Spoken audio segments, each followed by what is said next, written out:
끝나는 데까지 시간이 꽤 오래 걸렸네요. 9시 30분부터 예배를 시작했어야 했는데 지금 비전홀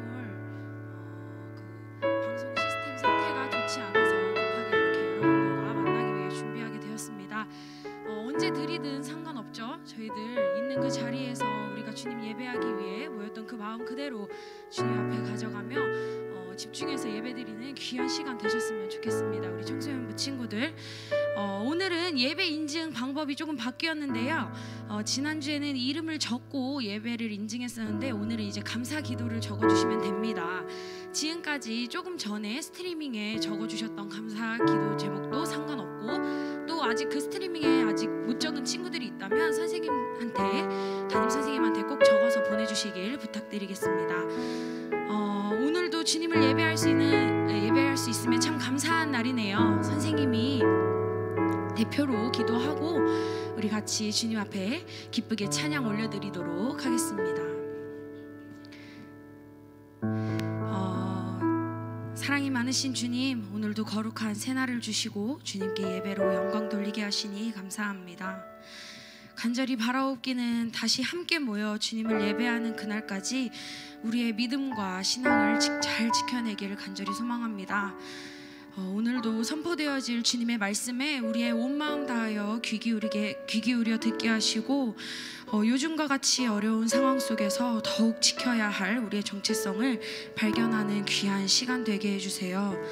이 시간 우리의 온 마음 다해 주님을 찬양합니다. 은혜를 풍성히 누리는 우리 청소년부 친구들 되게 주님 인도하여 주시옵소서. 감사드리며 오늘도 살아 역사하시는 주님의 이름으로 간절히 기도드렸습니다. 아멘.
지으신 대로 날 부르신 대로 주님과 함께 걷는 삶. 다시 한번 고백할까요? 영원한 사귐에 영원한 사귐에 날 초대하시는 주님을 누리며 사는 것.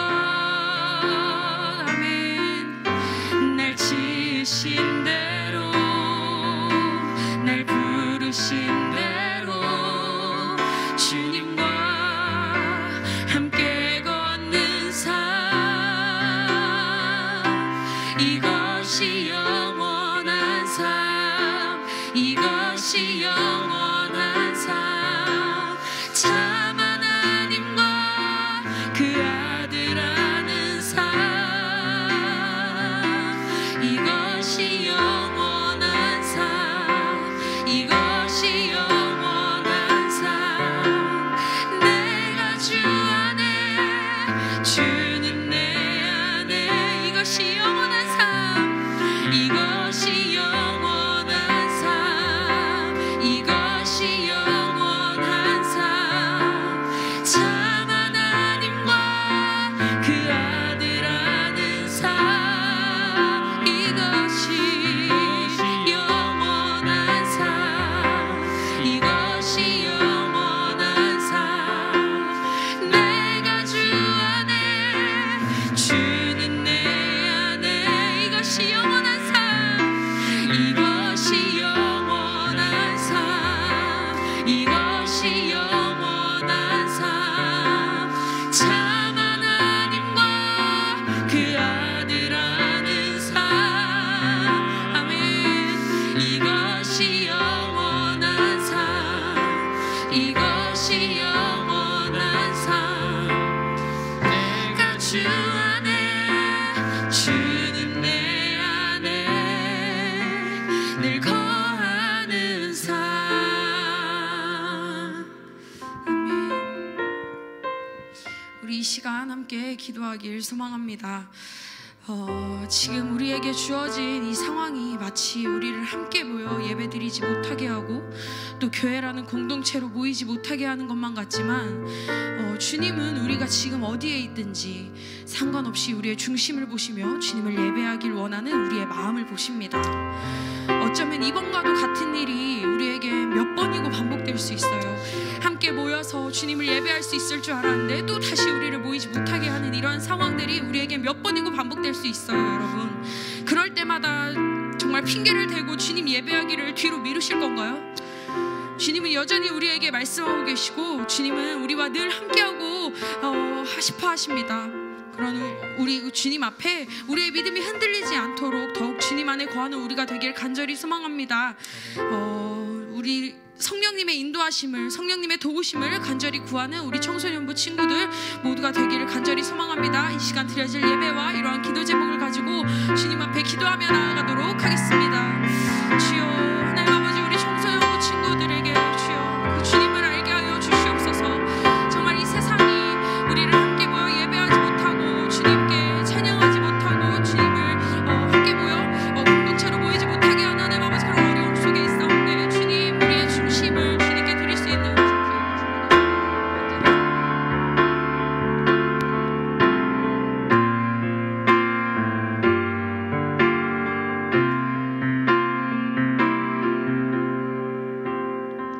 사랑이 많으신 하나님 아버지, 오늘 하나님 앞에 예배드릴 수 있도록 우리를 인도하시니 감사합니다. 하나님, 여러 가지 상황과 환경 가운데서 우리는 때로는 힘들고 낙심하고 넘어질 때가 참 많지만 주님 주시는 힘으로 달려갈 수 있도록 인도하여 주시고 은혜를 베풀어 주시옵소서. 오늘 각자의 자리에서 드리는 오늘 예배가 더욱더 주님을 찾고 구하며 주님 주시는 은혜로 충만한 예배 될 수 있도록 주님 인도하여 주시옵소서. 감사를 드리며 살아계신 예수님 이름으로 기도드립니다. 아멘. 이 시간 우리 하나님 앞에 우리의 신앙을 고백하도록 하겠습니다. 전능하사 천지를 만드신 하나님 아버지를 내가 믿사오며 그 외아들 우리 주 예수 그리스도를 믿사오니 이는 성령으로 잉태하사 동정녀 마리아에게 나시고 본디오 빌라도에게 고난을 받으사 십자가에 못 박혀 죽으시고 장사한 지 사흘 만에 죽은 자 가운데서 다시 살아나시며 하늘에 오르사 전능하신 하나님 우편에 앉아 계시다가 저리로서 산자와 죽은 자를 심판하러 오시리라.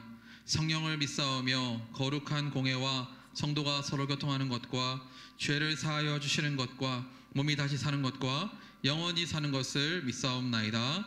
아멘. 우리 이 시간에는 하나님 앞에 찬양하면서 봉헌하도록 하겠습니다.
유병기 선생님 기도하시겠습니다.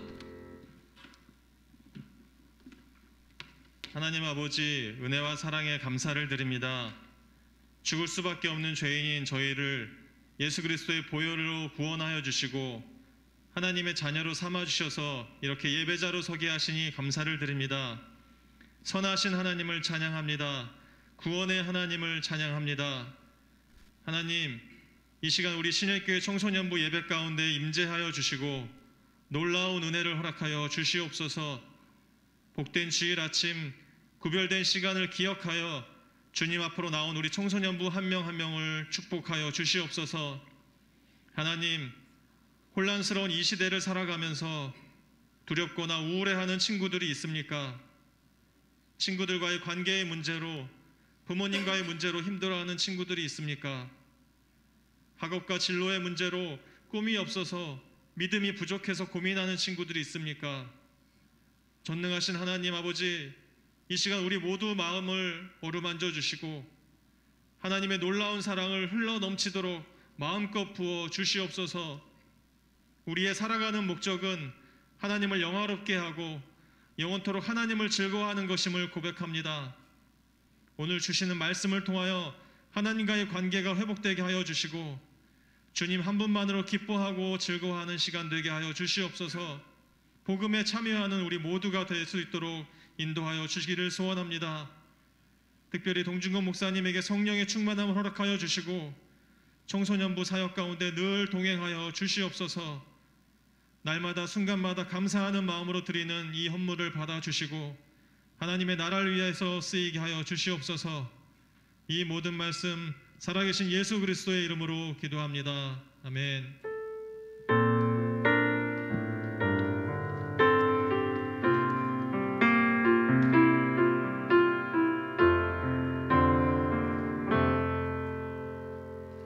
네, 오늘 우리 함께 보실 말씀은 사도행전 13장 4절에서 12절 말씀입니다. 오늘은 화면이 지금 영상에 안 나오죠. 이 기회에 여러분들 성경책 한번 찾아서 들고 오시기 바랍니다. 지금 집에 어딘가에 있을 성경책을 들고 오셔서 함께 말씀을 보시면 좋겠어요. 사도행전 13장 4절에서 12절 말씀입니다. 신약 성경 209페이지에 있습니다. 우리 말씀을 우리 교독하겠습니다. 제가 읽고 여러분이 읽고 마지막 12절을 함께 읽도록 하겠습니다. 제가 먼저 4절 말씀 읽겠습니다. 두 사람이 성령의 보내심을 받아 실루기아에 내려가 거기서 배 타고 구브로에 가서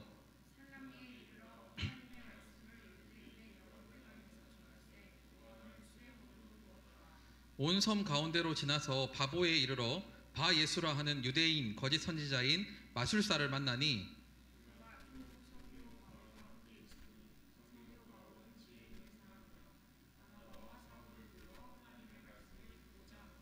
이 마술사 엘루마는 이 이름을 번역하면 마술사라 그들을 대적하여 총독으로 믿지 못하게 힘쓰니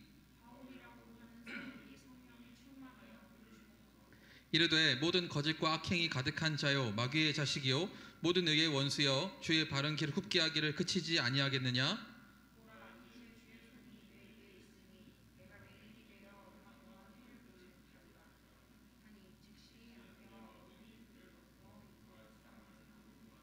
함께 읽겠습니다. 이에 총독이 그렇게 된 것을 보고 믿으며 주의 가르치심을 놀랍게 여기니라. 아멘. 여러분 지금 화면 잘 나오나요?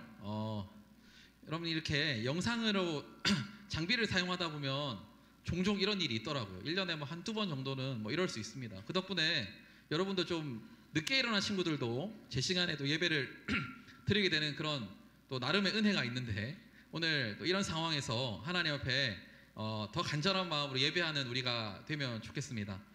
여러분 보통 한 분야에서 사람들이 기억하고 또 인정하는 사람들은 어떤 사람일까요?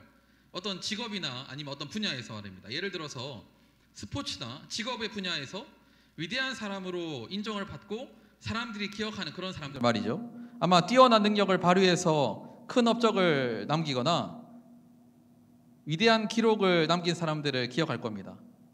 잠시만요. 마이크 너무 많이 울리는 것 같은데. 네. 어떤 능력을 발휘해서 큰 업적을 남기거나 위대한 기록을 남긴 사람들은 기억합니다. 또 어떤 사람을 기억할까요? 그 분야를 개척해서 최초로 그 일을 시작한 사람, 최초로 그 업적을 남긴 사람들이 기억하고 그를 위대한 사람이라고 이렇게 높입니다. 여러분 예를 들어서 야구 좋아하시는지 모르겠는데 우리나라 사람 중에 최초로 메이저리그에 진출한 사람이 있어요. 누군지 여러분 아십니까? 너무 오래전 일이라 여러분이 태어나기도 전에 그분이 진출하셨기 때문에 잘 모르실 수도 있는데 박찬호 선수입니다. 그리고 LPGA에서 가장 먼저 우승한 우리나라 여성 골퍼 박세리 선수가 있고 축구에서 해외 리그로 이적을 해서 성공을 가장 먼저 한 선수가 차범근 선수가 있어요. 그리고 뭐 박지성 선수도 있고 지금 손흥민 선수도 있는데 다 그들은 어떤 분야에서 최초로 무엇인가를 이루어낸 사람입니다. 뭐 여러분에게는 조금 낯선 이름일 수도 있지만 여러분 그런데 지금 이 분야에서 성공하는 사람들의 이야기를 할 때 그들의 뉴스가 나올 때 항상 최초로 그 일을 이루었던 사람들도 함께 나올 때가 많아요. 그만큼 이 사람들은 사람들에게 인정을 받고 대단한 업적을 이룬 사람들입니다. 그리고 그만큼 영향력을 지금도 끼치고 있다는 말이겠죠. 여러분 요즘 유튜브에서 인기 있는 컨텐츠가 무엇인가요? 여러분들은 어떤 컨텐츠 많이 보십니까? 뭐 각자 취향에 따라 다를 텐데 저는 주로 그 스포츠 하이라이트를 참 많이 보거든요. NBA나 해외 축구 하이라이트를 많이 보는데 최근에 저는 좀 늦었습니다만 가짜 사나이를 좀 보게 됐어요. 정말 인기가 많더라고요. 가짜 사나이 1기 첫 번째 에피소드는 무려 조회수가 1000만 회가 넘었습니다. 여러분 잘 알고 계시죠? 아마 여러분도 그 중에 조회수를 많이 보탰을 것 같은데 지금도 2기를 모집하고 있는데 아주 굉장히 쟁쟁한 사람들이 지원을 하고 있어요. 여러분 이 컨텐츠는 다른 컨텐츠들과 다르게 새로운 컨셉으로 최초로 시작한 그런 컨셉으로 알고 있습니다. 그래서 사람들이 굉장히 이 컨텐츠를 신선해하고 재밌게 보는 것 같아요. 그만큼 인기를 끌고 있는 거겠죠. 여러분 그렇게 이룬 일을 사람들은 인정을 해줍니다. 그 일을 가장 먼저 시작한 그 김계란이라는 사람들이 굉장히 좋아하고 또 인정을 해주는 거잖아요. 아무도 가보지 않은 길을 먼저 개척하는 일은 정말 쉽지 않습니다. 그죠? 그건 정말 어려운 일이에요. 그래서 그건 정말 인정을 해야 되는 부분입니다. 여러분 그럼 다시 우리가 오늘 사도행전 말씀을 살펴볼 테니까 교회의 이야기로 넘어오면 역사적으로 정말 많은 선교사님들과 복음을 전하는 사람들이 있었거든요. 그 중에는 굉장히 뛰어나고 그래서 우리에게 감동을 주는 그런 사람들이 많이 있습니다. 여러분 그런데 성경은 그런 많은 선교사들의 이야기들 중에서 어떤 것을 기록하고 있냐면 가장 최초로 있었던 가장 처음으로 선교지를 갔던 선교사님들의 이야기를 기록하고 있어요. 그게 바로 오늘 우리가 읽었던 이 말씀에 나옵니다. 최초로 세워진 선교사들이 바로 지난주에 살펴보았던 안디옥 교회의 파송을 받은 바나바와 오늘부터 이름이 바뀌는데 바울이라는 사람이에요. 그들은 교회의 기도와 파송을 받은 최초의 선교사들입니다. 여러분 두 사람은 한 팀이 되어 선교 사역을 시작을 했는데 여러분 한 번도 지금까지 아무도 선교사로 나간 적이 없어요. 이 사람들이 가장 먼저 선교사로 나가는 것입니다. 그러니까 그 발걸음이 얼마나 힘들고 무겁고 어려운 길이었겠어요. 그럼에도 그들은 교회의 파송을 받아 선교를 출발하게 되었습니다. 여러분, 이들이 가장 먼저 가게 된 선교지는 구브로라는 섬이에요. 여러분, 구브로는 지금 지중해에 있는 키프로스라는 섬으로 알려져 있는 꽤 규모가 큰 섬이라고 합니다. 여러분, 그렇다면 이들은 왜 이 섬으로 가장 먼저 선교지로 가게 되었을까요? 정확한 동기는 나오지 않지만 한 가지 추론해 볼 수 있는 사실이 있다면, 여러분, 이 구브로는 이 선교사 중에 한 명인 바나바의 고향입니다. 아무래도 첫 선교를 시작하면서 전혀 잘 모르는 지역을 가는 것보다 바나바가 잘 알고 좀 익숙한 지역을 방문하는 것은 좋은 판단일 수 있어요. 여러분, 우리도 단기 선교를 갈 때 아무도 없는 데를 가진 않잖아요. 우리가 잘 아는 선교사님이 계신 곳으로 단기 선교를 가지 않습니까? 뭐 그런 식의 결정일 수 있겠어요.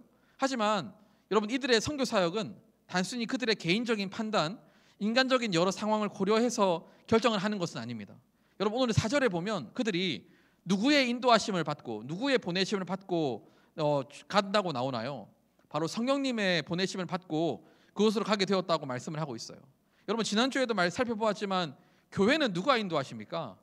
누구에게 그 교회를 인도할 주도권이 있어요? 사람들에게 있습니까? 목사님에게 있나요? 여러분, 그렇지 않죠. 바로 우리 주님께 그 주도권이 있거든요. 여러분, 교회가 그렇다면 그 교회를 다니고 교회의 구성원인 그리스도인들도 당연히 그래야 하는 거죠. 우리의 삶 또한 성령님의 인도하심을 받아야 하는 겁니다. 여러분, 그런 의미에서 지금 이런 상황도 교회를 인도하시는 분은 여전히 우리 주님이세요. 주님은 이런 상황 가운데서도 우리를 돌아보게 하십니다. 우리의 연약했던 모습들을 돌아보게 하시고 우리의 민낯을 보게 하시는 거예요. 분명히 그건 앞으로 이 교회를 바르게 세워가는 데 도움이 될 것입니다. 어쨌든 교회와 그리스도인을 인도하시는 분은 우리 주님이세요. 여러분, 두 선교사는 바로 이 성령의 인도하심을 따라 그곳으로 가게 되었습니다. 그들은 수행원을 한 명 데리고 가게 되었는데, 오늘 말씀해 보니까 요한이라는 사람이에요. 이 사람은 풀네임은 마가 요한인데, 이 마가 요한은 나중에 마가복음을 기록한 바로 그 사람입니다.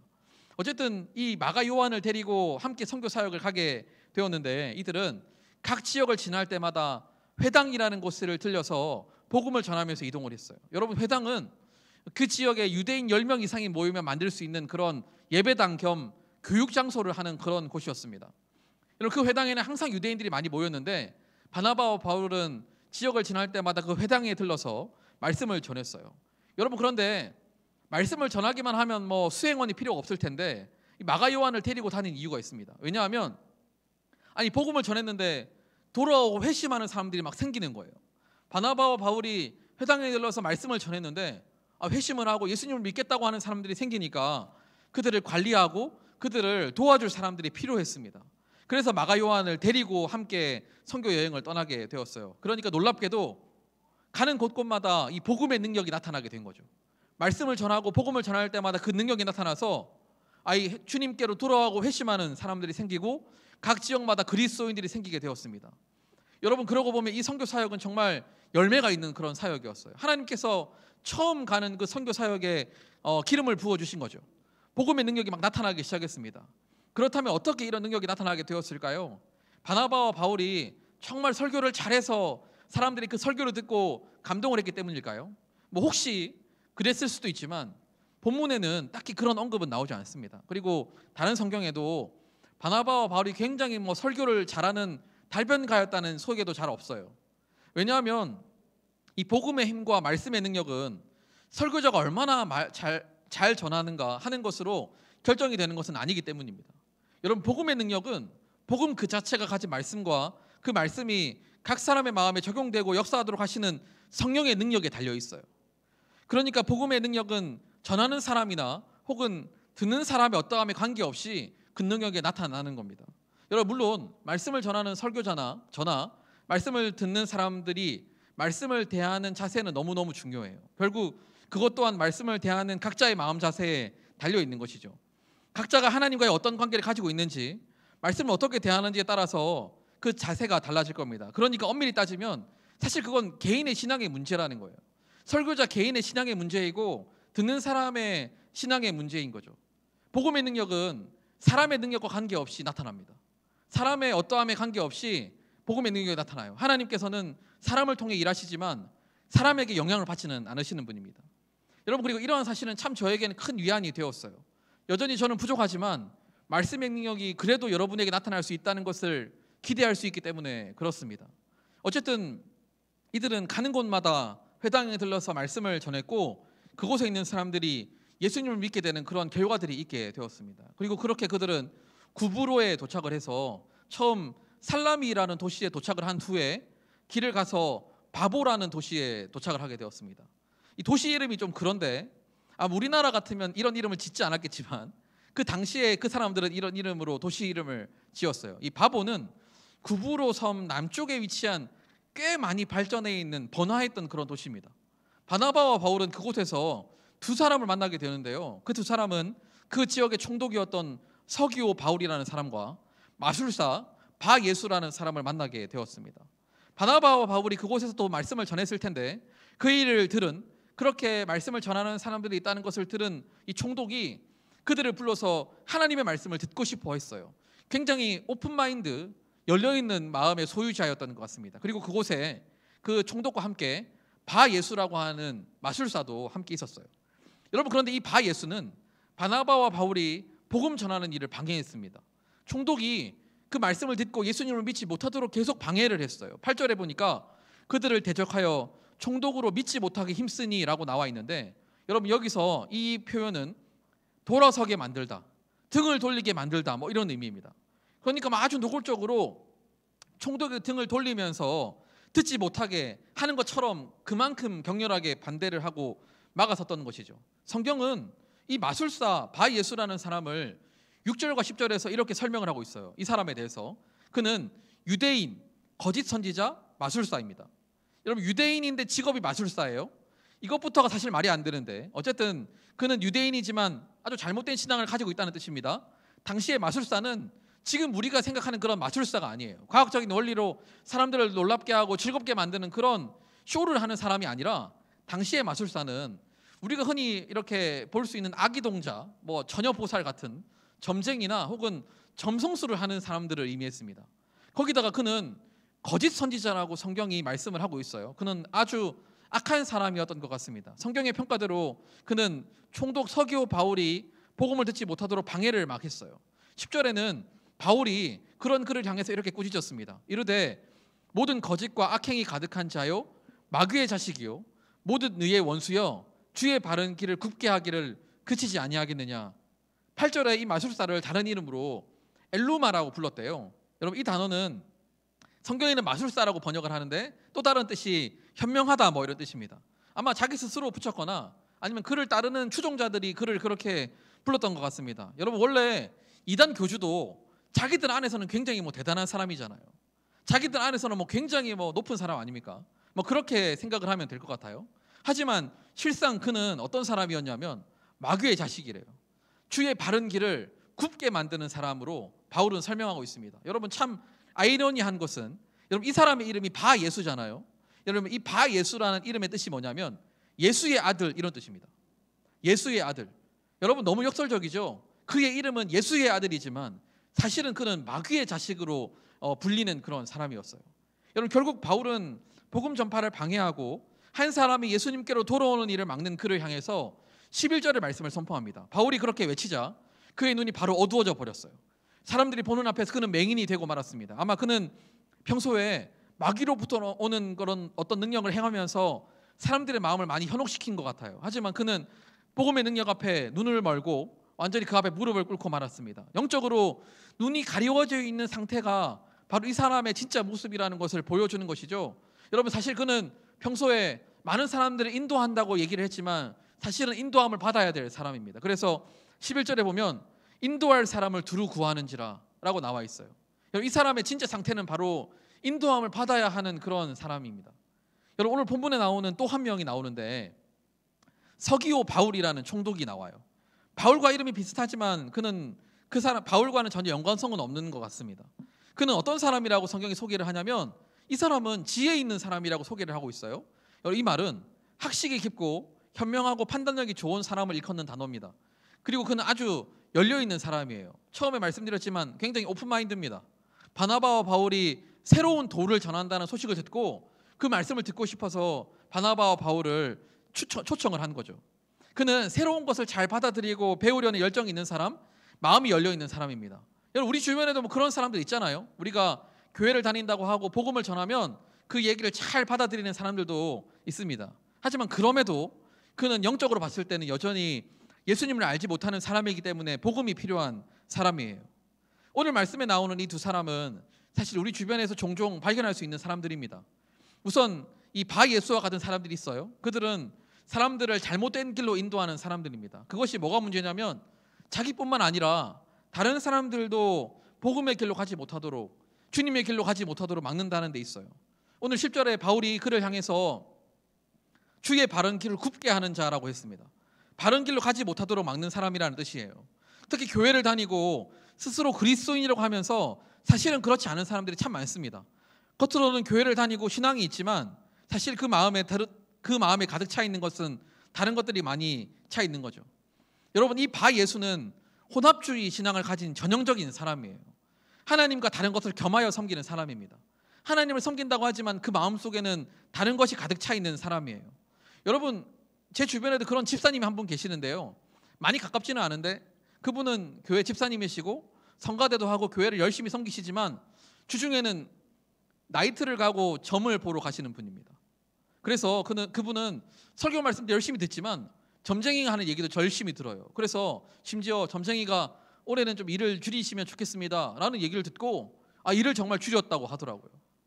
여러분, 그는 누구를 섬기는 사람입니까? 제가 실명을 밝히지 않았으니까 아마 뭐 문제가 될 것 같지는 않은데, 어쨌든 여러분, 이런 사람들이 있어요. 우리 주변에 있지 않습니까? 그러면서 주변에 교회를 다니는 사람들이 같이 전보로 가지고 정말 용하다고 그렇게 전도를 하시는 분을 제가 본 적이 있습니다.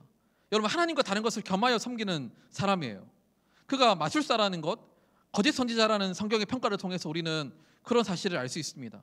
여러분, 그는 이 바예수는 유대인이지만 이 하나님만 섬기지 않고 점을 치는 일과 미신에 빠져 있었어요. 여러분, 혼합주의가 뭐가 문제냐면, 아니 교회를 다니는데 괜찮지 않나? 아니 교회 다니면서 다른 것도 할 수 있지 않아요? 물론 다른 것도 할 수 있어요. 하지만 여러분, 이 혼합주의는 결과적으로 우상숭배입니다. 자기 자신을 섬기는 일이기 때문에 그래요. 하나님이 그 마음에 없는 거예요. 하나님이 그 마음에 없고 자기가 원하는 대로 살고 싶은 거죠. 하나님도 이용하고 싶어 하는 겁니다. 그 마음에 다른 것으로 가득 차 있고, 결국 그것은 자기 자신을 위하여 하는 마음이 가장 우선순위에 있는 것이죠.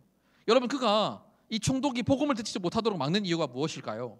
총독은 늘 이 자기와 함께 있어야 하는데 혹시 이 총독을 바나바와 바울에게 빼앗길까 봐, 총독이 바나바와 바울의 이야기를 듣고 자기를 멀리할까 봐 그가 두려웠던 것입니다. 여러분, 예수님을 믿고 구원을 받는 일은 보통 일이 아니에요. 복음은 모든 사람에게 필요합니다. 복음은 단순히 우리에게 스펙 하나를 주고 자격증 하나 더 주는 정도가 아니에요. 단지 마음을 편하게 만들고 앞으로 내 일이 잘 되도록 하기 위한 그런 부족과도 같은 수단도 아닙니다. 복음은 우리의 영원한 생명을 좌우하는 일이에요. 여러분, 바나바와 바울이 왜 굳이 선교 여행을 떠났을까요? 물건을 팔기 위해서, 자기가 유명해지기 위해서, 사람들에게 막 인기를 얻기 위해서 막 그렇게 선교 여행을 다녔을까요? 그렇지 않습니다. 복음을 전하기 위해서 그렇게 한 거예요. 왜냐하면 복음은 우리의 삶을 바꾸는 가장 중요한 핵심이기 때문에 그렇습니다. 그리고 복음은 나의 영원한 생명을 결정하는 가장 중요한 키포인트이기 때문에 그래요. 한 사람이 복음을 듣고 변화되는 것은 너무너무 중요한 사실입니다. 여러분, 그런데 지금 바예수, 이 거짓 선지자는 자기 자신을 위해서 한 사람이 예수님을 믿고 변화되는 이 중요한 일을 방해하고 있는 거예요. 이것은 한 영혼을 영원한 죽음으로 이끄는 아주 끔찍한 살인과도 같은 행위입니다. 그래서 바울이 그의 눈이 보이지 않도록 만들어버렸어요. 그건 아마 일시적인 현상이었을 겁니다. 그 일을 통해서 사실은 이 거짓 선지자의 상태를 많은 사람들에게 보여주고자 했던 것이죠. 여러분, 그렇다면 이 사람이 바른 길로 인도하는 사람인지, 바른 길로 가는 사람인지, 아니면 잘못된 길로 가는 사람인지, 우리를 잘못된 길로 인도하는 사람인지를 어떻게 구분할 수 있을까요? 여러분, 겉으로 보면 다 그럴싸해 보이잖아요. 아마 바나바와 바울이 오기 전에 이 바예수가 그 지역에서 꽤 영향력이 있었던 사람이었던 것 같습니다. 그러니까 총독이 늘 그와 함께 있었어요. 늘 그와 함께 있으면서 그에게 묻고 그의 의견을 많이 들었던 것 같습니다. 겉으로 볼 때는 다 괜찮아 보이는 거예요. 그래서 헷갈리는 거죠. 아니, 딱 봤을 때 티가 나면 우리 또 편해요. 딱 봤을 때 그냥 겉으로 저 사람은 이단이라고 이렇게 써붙이고 다니면 너무 좋겠어요. 여러분, 그런데 그렇지 않죠. 어떻게 구분할 수 있을까요? 하나님의 말씀을 따르는지 아닌지를 보면 알 수 있습니다. 결국 그의 삶을 보면 알 수가 있어요. 그가 이야기하는 메시지 안에 하나님의 말씀과 복음이 기본이 되어 있는지 아닌지를 보면 알 수 있습니다. 만약 아주 화려하고 멋있게 퍼포먼스를 하고 메시지를 전하지만 그 안에 하나님의 말씀이 중심이 되어 있지 않는다면 그건 옳은 길로 인도하는 사람이 아니에요. 여러분, 한때 유명했던 책 중에 긍정의 힘이라는 책이 있습니다. 저도 오늘 다 한번 읽어봤거든요. 그 책을 쓴 분은 조엘 오스틴이라는 목사인데, 그분이 담임하는 교회 레이크우드 교회는 아주 많은 사람들이 모이고, 또 긍정의 힘이라는 책은 우리 한국에서도 아주 인기가 많은 그런 책이었습니다. 심지어 교회를 다니지 않는 사람들도 많이 읽었어요. 그 안에 담겨있는 메시지는 참 그럴싸해 보이고 좋아 보였지만 자세히 읽어보면 그 안에는 하나님이 빠져있고 예수님이 빠져있고 무엇보다 복음이 빠져있어요. 여러분, 제가 사진으로 보여드리고 싶었는데 구글에 레이크우드 교회 한번 쳐보시면 정말 화려합니다. 정말 화려한 곳에서 예배를 드리고 정말 수많은 사람들이 모여요. 한 5만 명 정도 모이는 교회라고 합니다. 정말 그 교회야말로 화려한 조명이 감싸는 그런 멋있고 세련된 예배당에서 정말 멋있게 생긴, 젠틀하게 생긴 목사님이 설교를 합니다. 많은 사람들이 모여드렸어요. 그가 전하는 메시지가 바른 길로 인도하는 메시지인 줄 알았어요. 그런데 그 메시지에는 복음이 없어요. 그 메시지에는 예수 그리스도가 없고 주님을 향한 그리스도인의 삶이 없습니다. 그저 긍정적인 생각과 마인드를 갖고 살면 된다는 거예요. 그러면 다 잘 된다는 이야기를 하고 있는 겁니다. 여러분, 반대로 별로 대단해 보이는 것은 없어도 전해지는 메시지가 하나님의 말씀이 중심이 된 것이고 복음의 기초 위에 전해지는 것이라면 그 안에는 분명히 복음의 능력이 나타나게 돼 있어요. 지금 우리처럼 이렇게 시스템을 바꾸고 어렵게 말씀을 전하고 설교를 하고 예배를 드리지만 그 안에 복음의 말씀이 기본이 되어 있다면 분명히 우리의 삶 가운데 변화의 능력이 나타나는 거죠. 여러분, 우리는 이것을 잘 분별할 수 있어야 합니다. 여러분도 앞으로 계속 신앙생활을 해 가실 텐데 이걸 잘 분별하셔야 하는 거예요. 지금 이 바 예수와 같은 거짓 선지자들이라고 하면 지금 우리가 살아가는 이 시대에는 뭐 이단이라든지 아니면 교회 안에서 잘못된 소리를 내는 사람이라든지 또한 세상에서 들리는 우리를 잘못된 길로 인도하는 소리라든지 아니면 복음과 하나님을, 교회를 지나치게 정치적으로만 몰고 가는 그런 사람들이라든지 이런 소리들을 우리는 늘 경계해야 합니다. 우리는 그런 유혹에 많이 노출되어 있기 때문에 그렇습니다.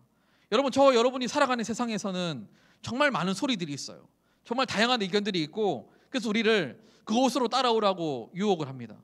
여러분, 그건 교회 안에서도 마찬가지예요. 그 메시지들은 자칫 우리를 바른 길이 아닌 굽은 길로 인도할 수가 있습니다. 그래서 우리가 늘 하나님의 말씀 위에 서 있어야 하는 거죠. 그렇다면 우리는 어떤 메시지를 따라가야 할까요? 오늘 이 말씀에 나오는 이 총독은 어떤 말씀을 듣게 되었냐면 바나바와 바울이 가르치는 하나님의 말씀을 듣게 되었어요. 12절의 마지막 절입니다. 이에 총독이 그렇게 된 것을 보고 믿으며 주의 가르치심을 놀랍게 여기니라고 말씀하고 있어요. 여러분, 바나바와 바울은 하나님의 말씀을 정확하게 전하고 가르쳤습니다.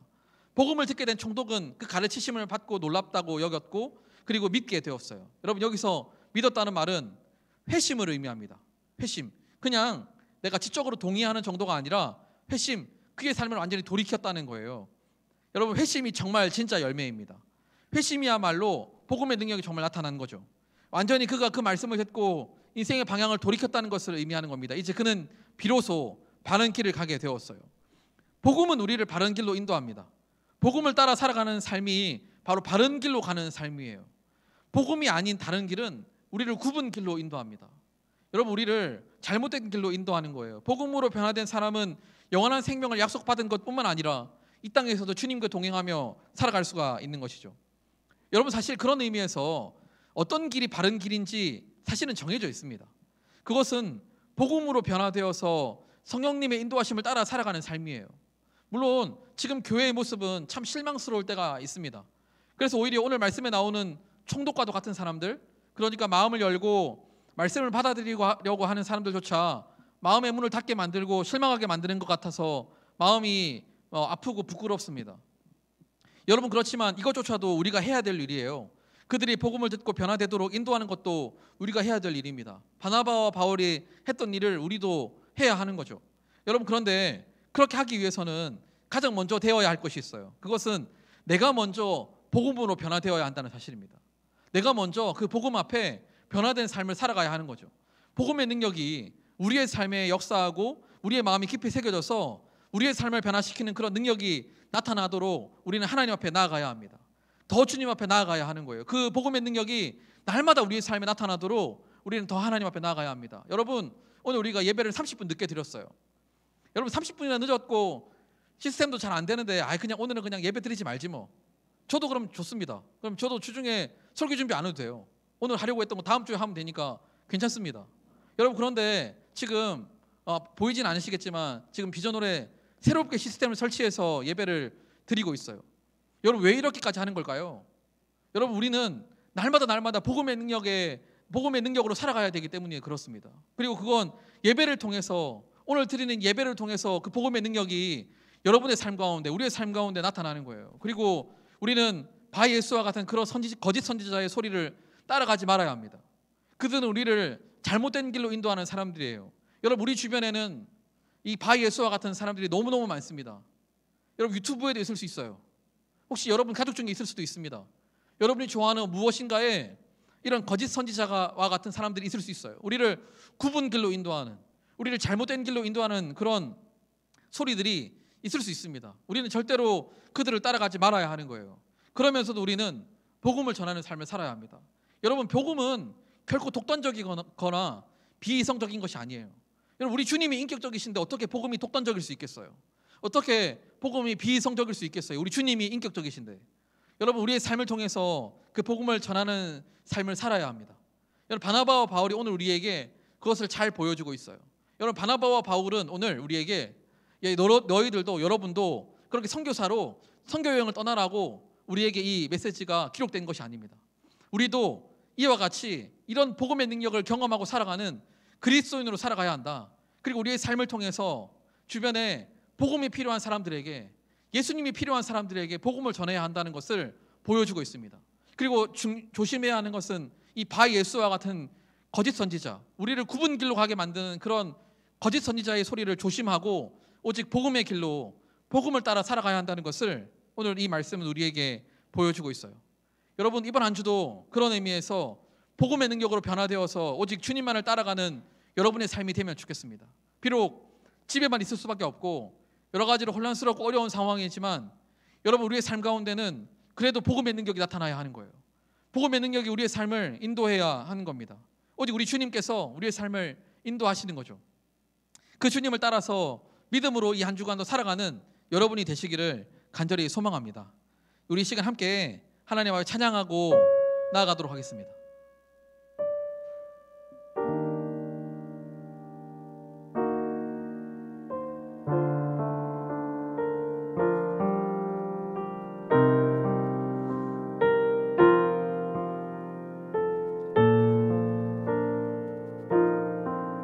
주님, 나에겐 아무것도 없습니다. 지친 현실과 불안한 미래 속에 나의 한숨 깊어가는 그때 주님은 내게 말씀하시죠.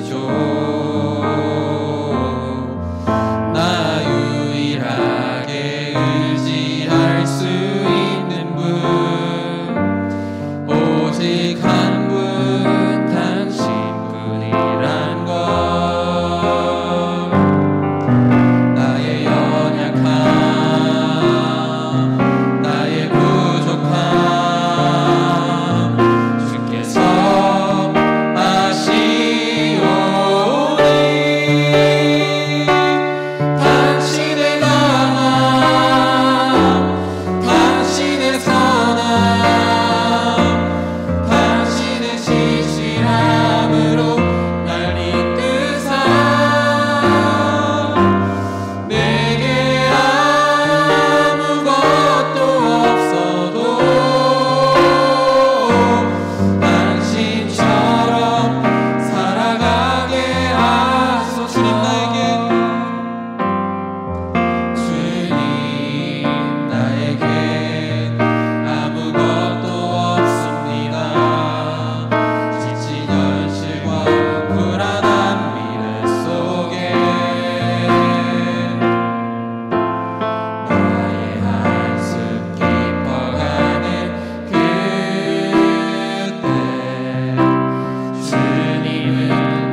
나가면 좋겠습니다.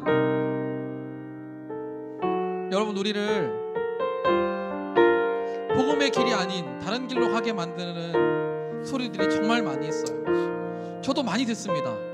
저도 많이 듣고 있어요. 저의 마음을 유혹하고 저의 마음을 혼란스럽게 만들고 넘어지게 만들려고 하는 그런 세상의 소리들이 정말 많이 들립니다. 여러분, 저도 마음이 흔들려요. 저도 마음이 흔들리고 그래서 어렵고 힘들 때가 참 많습니다. 여러분, 그런데 결국 그래도 우리는 다시 이 예배의 자리에서 하나님의 말씀을 통해서 다시 한 번 더 결단하는 거예요. 아, 주님의 말씀을 따라 살아가야 하는구나. 복음의 능력으로 살아가야 하는구나. 오직 예수 그리스도를 바라보고 살아가야 하는구나. 오늘 이 말씀처럼, 오늘 찬양처럼 우리는 주님을 따라가는 삶을 살아가야 합니다. 우리도 주님처럼 살아가면 좋겠어요. 주님의 모습을 닮아가면 좋겠습니다. 그냥 주님을 바라보고 달려가는 우리가 되면 좋겠어요. 여러분, 오늘 이 시간 각자의 자리에서 예배 드리지만 이 시간 다시 한번 결단하시면 좋겠어요. 여러분, 이번 주 한 주간도 주님을 따라가기를 원합니다. 주님과 동행하며 살아가기를 원합니다. 주님, 복음의 능력을 나에게 부어주시고 말씀의 능력을 부어주셔서 거짓 선지자들의 말을 따라가지 않고 오직 주님을 따라가는 믿음의 삶을 살아갈 수 있도록 하나님 붙잡아 주시옵소서. 이 시간 함께 하나님 앞에 기도하며 나가겠습니다. 하나님 아버지, 이 시간 역사하여 주시옵소서. 이 시간 주님을 바라보며 나갈 수 있도록 하나님 아버지, 내와 그 그림을 풀어주시고 주님을 바라보게 하여 주시며 주님을 의지하며 나갈 수 있도록 하나님 역사하여 주시옵소서. 우리 안에 하나님 주시는 은혜와 우리 안에 주님 주시는 평안과 우리 안에 주님 주시는 은혜가 있기를 간절히 소망합니다. 하나님 아버지, 함께하여 주시옵소서. 우리와 함께하여 주시옵소서. 하나님 아버지, 우리의 마음을 붙잡아 주시옵소서. 우리 주님을 따라가게 하여 주시고 복음의 능력이 우리의 삶을, 복음의 능력이 우리의 삶을, 우리의 삶을 하나님의 삶을 인도하고 그 주님을 바라보며 나가기를 원합니다. 하나님, 우리의 숨을 기록하게 마시고 하나님 악한 길로 인도하는 자들과 나가 있습니다.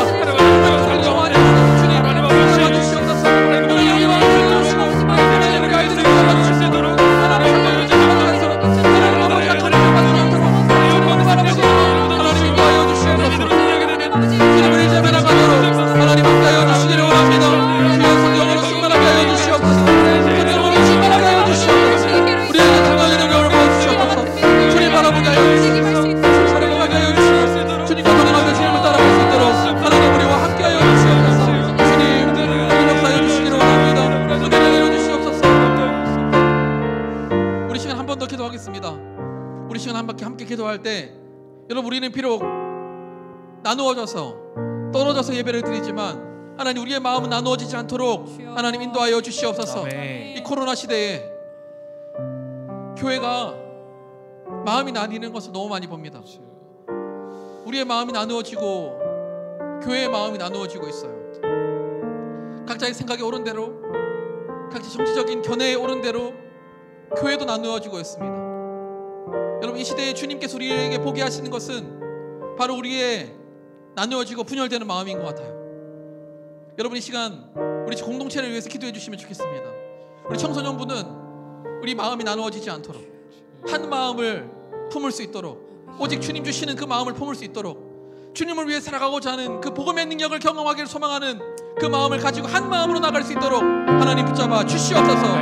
우리가 함께 그렇게 예배할 때 주님 은혜 베풀어 주시고 우리 사랑하는 고삼 아이들 하나님 붙잡아 주시고 인도하여 주시도록 이 시간 함께 한 번 더 기도하며 하나님 앞에 나가도록 하겠습니다. 하나님 아버지, 우리의 마음을 나눠지지 않기를 원합니다. 하나님, 여러 가지 생각과 하나님 마음으로 하나님, 우리의 마음을 나눠지고 교회가 풀리고 있고 하나님, 교회의 마음을 나눠지고 있어. 하나님, 함께 모이고 자기 때문에 함께 만나지 못하기 때문에 각자가 자기의 주변의 은혜로 자기의 마음으로만 행동하고 있습니다. 주여, 주여, 주님 앞에 다시 한번 우리가 하나님께 하여 주시고 성경을 우리가 하나님께 하여 주시고 우리가 하나님의 말씀을 하나님께 하여 주시고 주님을 바라보게 하여 주시옵소서. 하나님, 다른 것 하늘에서 우리가 그렇게 주님을 때문에 우리가 주님을 찾아오기 때문에 우리가 주님을 따르는 생각이기 때문에 한 마음으로 살아가고 주여 은혜를 주시옵소서.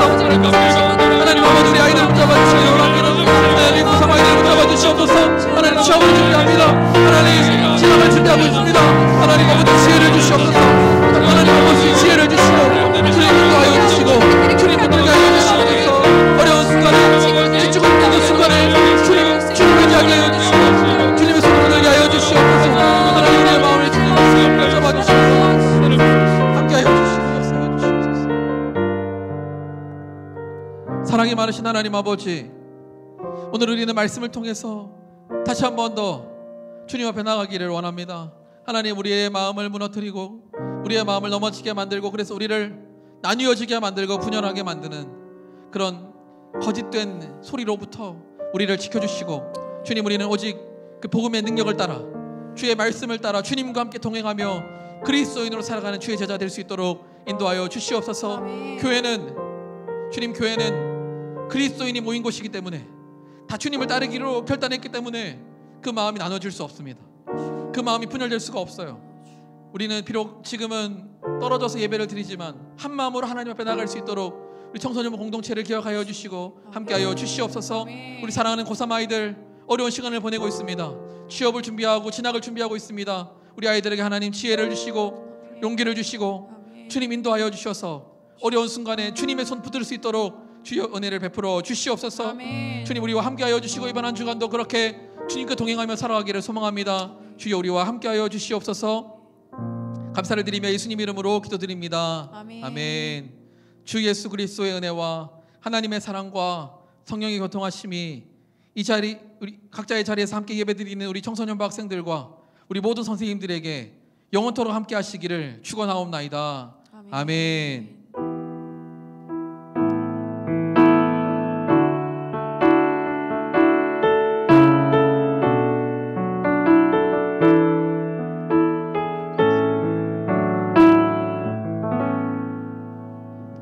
뒤에 잠깐 불 좀 켜주시겠습니까? 네. 여러분, 오늘 함께 예배 드렸는데 앞에 조금 문제가 있어서 조금 딜레이가 됐습니다. 죄송하게 생각하고 다음 주에는 우리가 9시 반에 정해진 시간에 예배 드릴 수 있도록 그렇게 할 테니까 다음 주까지는 우리가 이렇게 예배를 드려야 될 것 같습니다. 그래서 다음 주에도 온라인으로 함께 예배를 드리시면 좋겠습니다. 지난주에 그 이벤트 당첨된 친구들에게 선물이랑 큐티책을 보내드렸는데 여러분 혹시 큐티책 다 받으셨습니까? 혹시 아직 못 받으신 친구들은 저한테 말씀을 해주시고, 어떤 친구가 기프티콘만 받고 큐티책은 뭐 기부하겠다 뭐 이딴 소리를 하더라고요. 그래서 그거 절대 안 됩니다. 큐티 꼭 하시고 함께 말씀을 나누는 또 우리 청소년부가 되면 좋겠고, 지금 우리 교회 새일의 기간입니다. 분투하는 영성이라는 주제로 새일회가 진행이 되는데, 여러분 새벽에 일어나셔서 어차피 뭐 여러분 3, 4시까지 안 주무시잖아요. 그러니까 한 1시간 반 더 기다렸다가 예배 드리고 주무시면 됩니다. 그렇게 하시면 될 것 같고, 꼭 함께 기도하는 그런 우리 청소년부가 되면 좋겠습니다. 다음 주에도 또 새로운 이벤트를 준비를 할 테니까 우리가 온라인으로 예배를 드리는 동안 잘 참여해 주시고 또 예배에 집중해 주시고 또 우리 섬기는 우리 선생님들을 위해서 함께 기도해 주시면 좋겠습니다. 오늘 여러 가지 불편하셨을 텐데 죄송하고 다음 주에는 더 좋은 모습으로 함께 예배 드리면 좋겠습니다. 그럼 다음 주에 우리 보도록 하겠습니다.